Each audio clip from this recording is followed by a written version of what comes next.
Hello বন্ধুরা, কেমন আছো? আশা করি সবাই অনেক ভালো আছো। রিদ্ধিস ব্লগে তোমাদের সবাইকে স্বাগতম।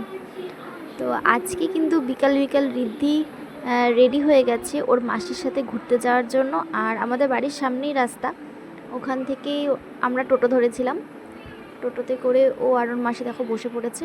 ওরা এখন যাচ্ছে বিকালবেলা ঘুরতে, মামা বাড়ির দিকে যাচ্ছে।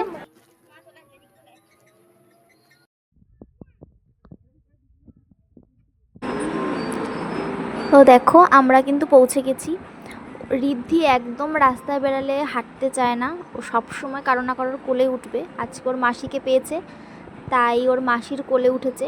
আমরা বাড়ির সামনেই অটো থেকে নেমেছিলাম, ওখান থেকে ওইটুকু ও হেঁটে যাবে না, ওর মাসির কোলে করে গেছে দেখো।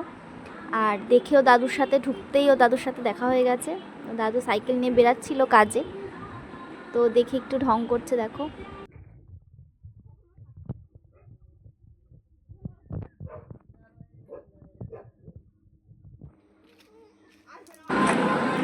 ফার্স্টে কিন্তু ও দাদুর সাথে যেতে চাচ্ছিল না, ও মাসির সাথে ঘরের দিকে চলে গেছিলো। তারপর যখন ও দেখলো যে ওর দাদু সাইকেল নিয়ে বাজারে যাচ্ছে, তখন ও আবার কান্না করে দেখো ওর মাসির সাথে রাস্তার দিকে চলে গেছে দাদুর কাছে দিয়ে আসার জন্য। ও এখন দাদুর সাথে সাইকেলে করে ঘুরতে যাবে।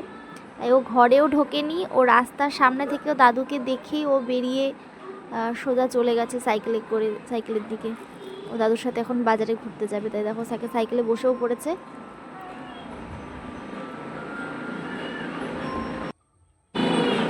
তো বন্ধুরা, দিদি তো চলে যাচ্ছে ও দাদুর সাথে ঘুরতে। তোমরা যদি ওর ভিডিও দেখতে পছন্দ করো তাহলে অবশ্যই একটা লাইক করে দিও, আর ডেলি ওর ব্লগ দেখার জন্য অবশ্যই ও চ্যানেলটাকে একটা সাবস্ক্রাইব করে দিও। তো আজকে এই পর্যন্তই, দেখা হচ্ছে পরবর্তী ভিডিওতে। টাটা।